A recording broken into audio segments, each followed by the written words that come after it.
ወደፊት መሄድ የምትፈልግ ከሆነ ትናንትናህን መልቀቅ አለብን።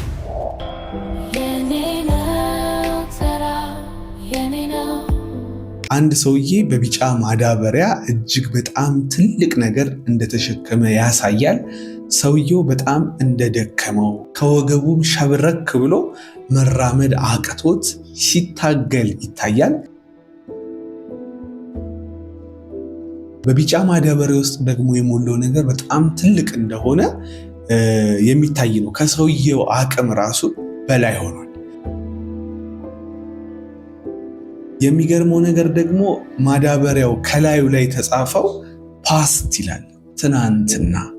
ከዛ በኋላ ሰውየው በቃ እየታገለ ወደፊት ለመሄድ እየሞከረ ግን ከአቅሙ በላይ እንደሆነ ያሳያል። ከዚህ ምስል ምን እንማራለን? አብዛኞቻችን ወደፊት መሄድ እንፈልጋለን፣ ነገር ግን የተሸከምናቸው ነገሮች ወደፊት እንዳንሄድ ከብደውናል። አሁን ይሄ ሰውዬ ወደፊት መሄድ ይፈልጋል፣ ግን ወደፊት መሄድ የሚፈልገው ይህንን ቢጫውን ማዳበሪያ እንደተሸከመ። ቢጫው ማዳበሪያ ውስጥ ደግሞ ጠቃሚ ነገር ቢሆን ኖሮ ቆንጆ ነበር፣ ግን ማዳበሪያ ውስጥ በጠቅላላ የተቀጠቀው ትናንትናው ነው። ትናንትናው ከአቅሙ በላይ ስለሆነ ይሄ ሰውዬ ወደ ነገ ወደፊት መሄድ ይፈልጋል፣ ግን የተሸከመው ትናንትና ስለከበደው አቅሙን እያጣ እየደከመ ይታያል።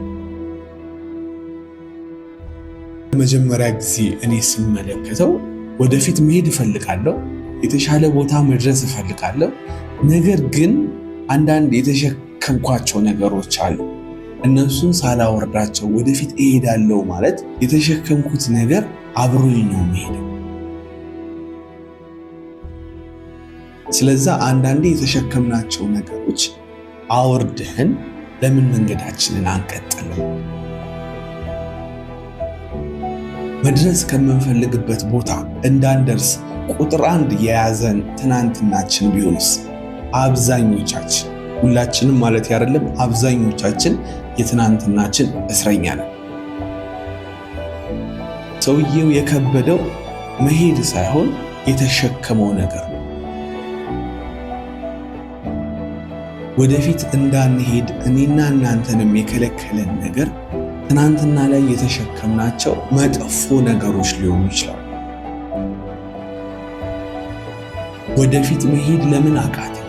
የተሸከምኩት ነገር ከብዶ ሊሆን ይችላልና ቆም ብለን የኔ ማዳበሪያ ውስጥ ምንድን ነው ያለው? ከላይ እንግሊዘኛው ጽሑፍ ምን ይላል? You have to make the decision to let go of the past if you want to move forward. ወደፊት መሄድ የምትፈልግ ከሆነ ትናንትናህን መልቀቅ አለብን። አብዛኞቻችን ያለንበት ቦታ እንድንቆም ግዴታ የሆነብን ትናንትና ያሳለፍናቸውን ሸክሞች ተሸክመናቸው ወደፊት ለመሄድ ስለምንታገል ነው። ወደፊት መሄድ የሚፈልግ ሰው ትናንትናውን ቁጭ ብሎ መርምሮ ማጥራትና ማጽዳት ግዴታው ነው። ወደ ሁለተኛው ምስል እንሂድ።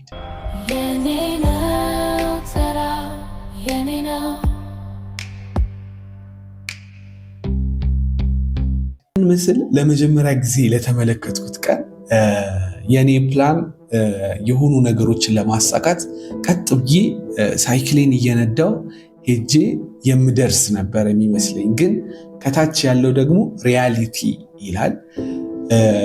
ሳይክሉ አለ፣ የምንደርስበት ቦታም ከድንጋዩ ጀርባ ቢሆንም አለ ባንዲራው፣ ከላይም ከታችም አለ። ግን እንደኔ እቅድ አሁን ካለውበት ተነስቼ ባንዲራዋ ጋር ቀጥ እንዳለ መድረስ እፈልግ ነበረ፣ ግን እንደዛ አይደለም። በጣም ቁልቁለት አለ። ቁልቁለቱ ደግሞ በጣም ጠመዝማዛ ነው። እሳት አለ። ከእሳቱ ቀጥሎ እሾክ አለ።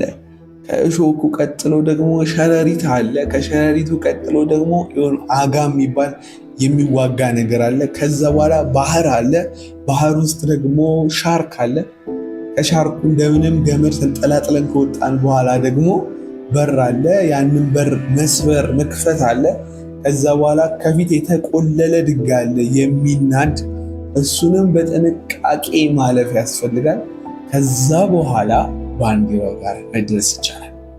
የዚህ ምስል ዓላማው አሁን ካለንበት መድረስ የምንፈልግበት ቦታ ለመድረስ የኛ ፕላንና ሪያሊቲው ይለያያል። እኔ ለምሳሌ ካምፓስ ስገባ ከ5 ዓመት በኋላ ተመርቄ የምወጣ ነበር የመሰለኝ፣ ግን እንደዛ አይደለም። ብዙ ጥፋቶች ነበሩ፣ ብዙ ውድቀቶች ነበሩ፣ ብዙ ማጣቶች ነበሩ፣ ብዙ እንቅልፍ ያጣሁባቸው ያለቀስኩባቸው ሌሊቶች ነበሩ፣ የተባረርኩባቸው ጊዜያቶች ነበሩ። በጣም በቃ ግን 12ኛ ክፍል እያለሁ ወደ ካምፓስ ሲሄድ በቃ ገብቶ ተመርቆ መውጣት ነበር።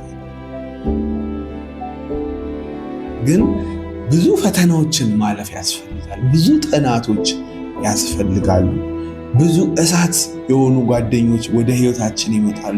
ብቻ ህይወት እኛ ፕላን እንዳደረግነው ሳይሆን ብቻ ግን መድረስ የምንፈልግበትን ካወቅን በኋላ መንገዱ ምንም ይሁን ምንም፣ እሳት ይኑር፣ እሾክ ይኑር፣ ሻርክ ይኑር፣ እንደምንም ብለን አልፈን ካሰብንበት መድረስ ግዴታችን ነው።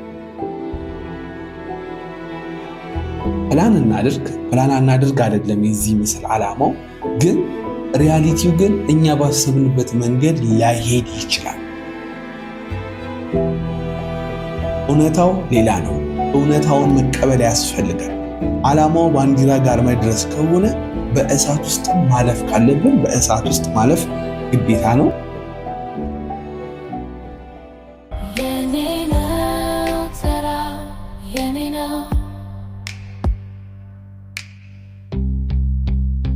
አንድ ያረጀ ሰውዬ ይታያል እና በከዘራው ጥላውን ግልጥ ሲያደርገው ከውስጥ ትንሽዬ ከለርፉል የሆነ ሕፃን ልጅ እየተጫወተ ነገር ይታያል።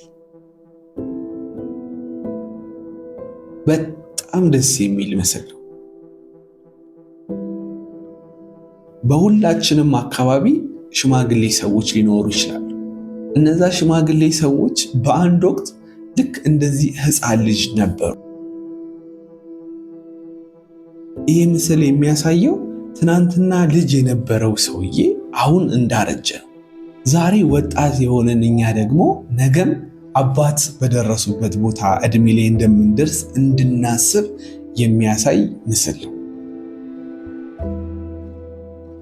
ሂትለር በአንድ ወቅት ሕፃን ልጅ ነበረ። ግን እያደገ ሲመጣ የሆኑ የህይወት ጥፋቶች ሂትለርን ሂትለር አደረጉት።